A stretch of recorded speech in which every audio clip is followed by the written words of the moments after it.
ఆంధ్రప్రదేశ్‌లో షర్మిల కాంగ్రెస్ పార్టీని బలం తేగలరా? ఆ పార్టీకి నిలబెట్టగలరా బలంగా? మొన్న ఏదో పెళ్లి దగ్గర మీరు కూడా వచ్చినట్టున్నారు. చాలామంది కాంగ్రెస్ నాయకులు అన్ని పార్టీల వాళ్ళు ఆంధ్రప్రదేశ్ కలిశారు వాళ్ళు. నాకు.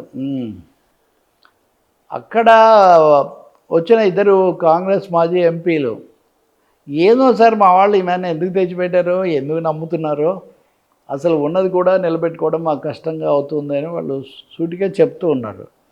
రెండవది జగన్ షర్మిల ఆ వివాదంలో ఎవరు రైట్ ఎవరు కాదు కుటుంబపరమైన సమస్య, కానీ రాజకీయంగా కాంగ్రెస్ పార్టీకి మటుకు నష్టము. కాంగ్రెస్ను పెంచటము లేదా ప్రతిపక్ష పాత్ర పోషించటము, ఎన్డీఏ కూటమి బతకడానికి ప్రధాన కారణంగా ఉన్న పార్టీ ఆంధ్రప్రదేశ్ కదా. అటువంటిప్పుడు కాంగ్రెస్ చాలా తీవ్రంగా ఉండాలి కదా. అదేం లేదు, ఎంతసేపటికి జగన్ యాంగిల్ ఉన్నంతగా ఎన్డీఏ యాంగిల్ కూడా ఉండలేదు. అయినా మా వాళ్ళు అయితే ఇంకా ఆమెకు రాజ్యసభ సభ్యత్వం ఇస్తాం ఇట్లాంటివి మాట్లాడుతున్నారు అని ఒకరిద్దరు అక్కడ ఆవేదన వెలిబుచ్చుతున్నారు. కాబట్టి షర్మిల నుంచి పెద్దగా రాజకీయంగా ఆశించగలిగింది ఏం లేదు. ఆమెకి ఏమైనా పదవి ఇస్తామని వాళ్ళు చెప్పారా లేదా, జరుగుతుందా అది మనం చూడాలి.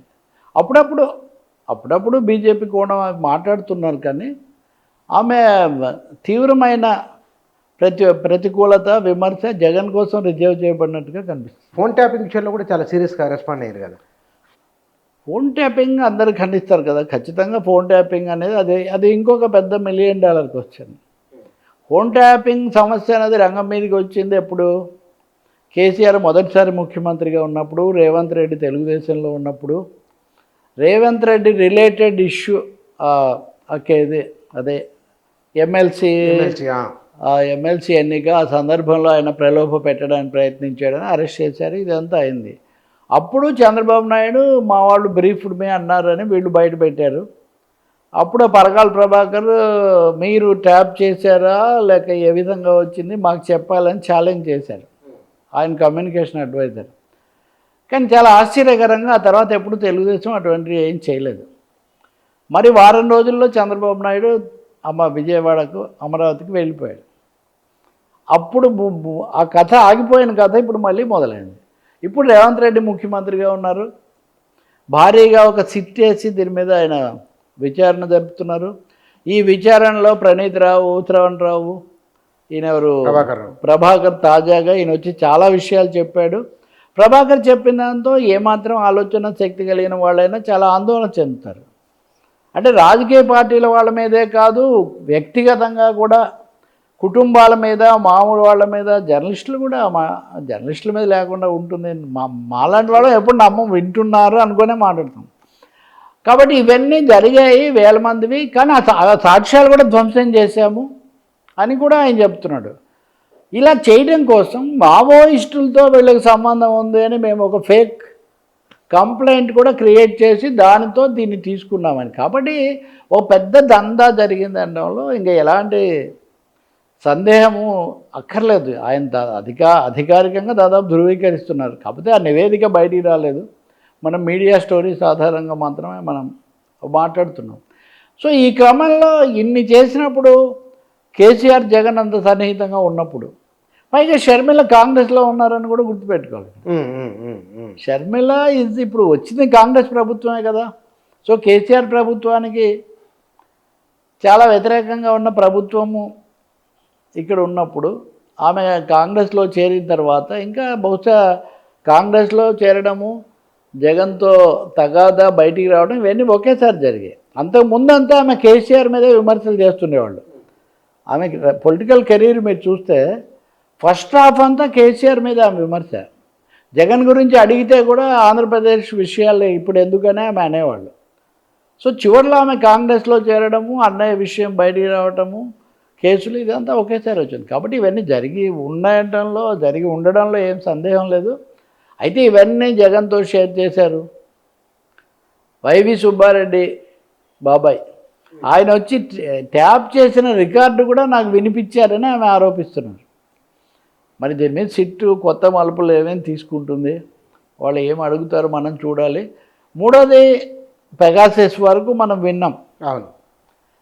కాబట్టి అసలు ప్రైవసీ అనే దానికి ఏమాత్రం అర్థం లేకుండా పోతున్న పరిస్థితుల్లో సామాన్యుల పరిస్థితి ఏంటి? ముఖ్యంగా మీడియాలో ఉండి అందరితో మాట్లాడేవాళ్ళు, అన్ని విషయాలు లేకపోతే మీడియా వాళ్ళు, ఇప్పుడు ఐఏఎస్లు ఐపీఎస్లు లాంటి వాళ్ళు, వీళ్ళందరి పరిస్థితి ఏంటి? ఫేక్ కూడా సృష్టిస్తున్న పరిస్థితులు ఇవన్నీ కూడా వస్తున్నప్పుడు చాలా ఆందోళనకరమైన అంశమే. కాకపోతే దీన్ని కేవలం మన మీడియాలో ఒక సెక్షన్ కేవలం షర్మిల జగన్కి పరిమితం చేస్తే, ఇంకో సెక్షను చంద్రబాబు నాయుడు అప్పుడు జరిగిన దానికి వాళ్ళు పరిమితం చేస్తే, నేను ఇవన్నీ కూడా కాదు, నేను ఒక డెమోక్రటిక్ ప్రజాస్వామిక కోణంలో పౌరుల యొక్క గోప్యత హక్కుకు, సంభాషణ హక్కుకు కలుగుతున్న ఆటంకం, దాడిని నివారించాల్సిన అవసరం చాలా ఉంది. గతంలో రామకృష్ణ హెగ్డే పదవి కోల్పోయాడు, ప్రధానమంత్రిగా చంద్రశేఖర్ కొద్ది రోజులు ఉన్నప్పుడు రాజీవ్ గాంధీ అలాంటి ఆరోపణ చేసేటప్పుడు చాలా రాష్ట్రాల్లో చాలా ప్రభుత్వాలు పోయాయి. ఇక్కడ రాజకీయ పార్టీలు ఏం ప్రధానంగా మాట్లాడలేదా? BRS totally silent. ఉదాహరణకు మేమేం చేయలేదని చెప్పట్లేదు. కాబట్టి పారదర్శకంగా బయటికి రావాలి. అలాగే ఆ ట్యాపింగ్ అనేది రాజకీయాల కోసం చేశారని ఆరోపణ చేస్తున్న ప్రభుత్వం ఈ విచారణను కూడా ఏదో రాజకీయ అవసరాల కోసం వాడుకోకూడదు. చట్టాన్ని కాపాడడం, పౌరుల యొక్క హక్కును కాపాడడం అన్న పద్ధతిలో ఇది జరిగితే మంచిది.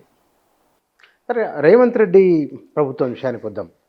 మంత్రివర్గంలో స్థానం రాలేదని కొందరు, కినుక వహించిన వాళ్ళు, అలక వహించిన వాళ్ళు, రకరకాల పేర్లు వినబడుతున్నాయి.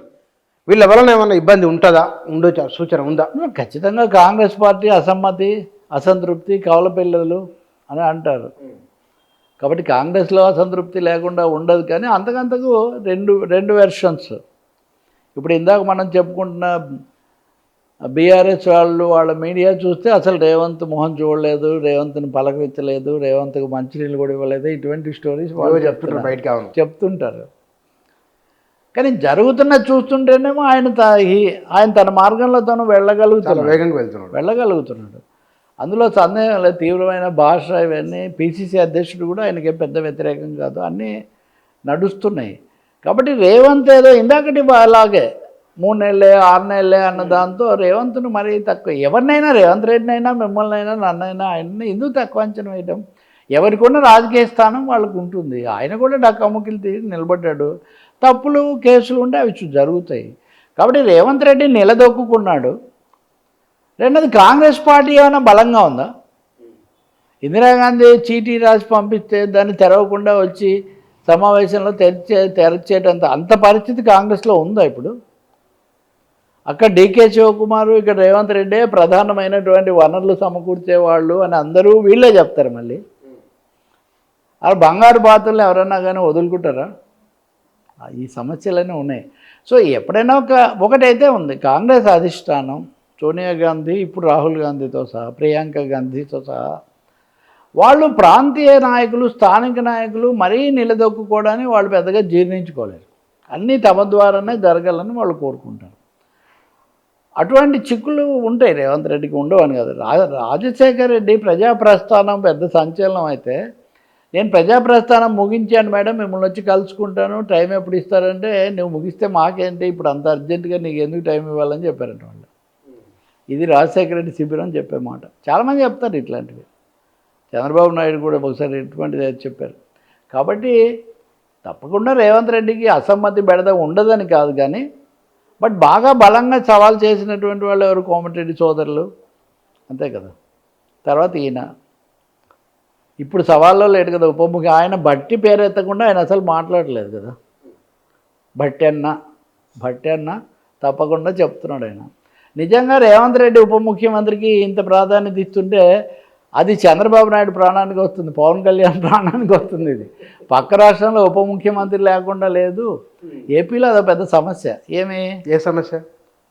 మొదట ప్రభుత్వం రాగానే ప్రతి కార్యాలయంలో చంద్రబాబు బొమ్మ, పవన్ కళ్యాణ్ బొమ్మ పెట్టాలి అన్నారు, పెట్టారు. కానీ ఏడాది అయిన తర్వాత ఇప్పుడు ఇచ్చిన అడ్వర్టైజ్మెంట్స్ అన్నింటిలో పవన్ కళ్యాణ్ బొమ్మ, లోకేష్ బొమ్మ కలిసి ఉన్నాయి, చంద్రబాబు బొమ్మ వేరుగా ఉంది. సో ఇప్పుడు పవన్ కళ్యాణ్ ఉప ముఖ్యమంత్రిగా కాకుండా ఒక విధంగా చంద్రబాబునే ఫోకస్. లేకపోతే ఏడాది అడ్వర్టైజ్మెంట్ అనేది కీలకమైంది. కీలకమైంది. దాంట్లో చంద్రబాబు బొమ్మ ఒకటి సపరేట్గా కింద పెద్దదిగా ఉంది. పైన ఒక దాంట్లో ఆంధ్రప్రదేశ్ లోగో, ఒక దాంట్లో నరేంద్ర మోదీ, ఒక దాంట్లో లోకేష్, ఒక దాంట్లో పవన్ కళ్యాణ్, ఇలా ఉంది బొమ్మ. కాబట్టి పవన్ కళ్యాణ్కు అప్పుడు ఉన్నటువంటి ప్రాధాన్యత ఖచ్చితంగా తగ్గింది. దానికి తగినట్టే చంద్రబాబు నాయుడు ఏడాది ఇంటర్వ్యూలన్నింటిలో కూడా యువ నాయకత్వం వస్తుంది, అందరూ లోకేష్ ఇది అని అడుగుతున్నారనే, పైగా ఉత్సాహవంతులైన మన మీడియా మిత్రులు కూడా పదే పదే ఆ పాయింట్ అడిగినప్పుడు సహజమే కదా, అది సహజమే కదా, మీకు తెలియదు ఉంది, మీరు కూడా అలాంటి ఉత్సాహం. కాబట్టి తప్పకుండా నాయకత్వము, యువ నాయకత్వం రావాలి, దానికి కసరత్తు జరుగుతుంది, మేము ఏర్పాట్లు చేస్తున్నామని ఆయన చెప్తూ ఉన్నారు. లోకేష్ ఇప్పుడు మీరు నిన్ను చూస్తే నిన్న ఆయన ఢిల్లీలో అమిత్ షాతో సహా అందరితో లోకేష్ సంప్రదింపులు జరుపుతున్నారు. చంద్రబాబు యోగా దినోత్సవం మటుకే జరుపుతున్నాడు ఇక్కడ. కాబట్టి ఇక్కడ ఉప ముఖ్యమంత్రికి ఇంత ప్రాధాన్యత వస్తుంటే అక్కడ నేటి ఉప ముఖ్యమంత్రి రేపు మా ముఖ్యమంత్రి అన్న స్థాయిలో చెప్పిన జన సైనికులు నిరుత్సాహానికి గురవుతున్నారు. కానీ తప్పదనుకోండి, అదేమి పార్టీ అయింది కాదు కాబట్టి.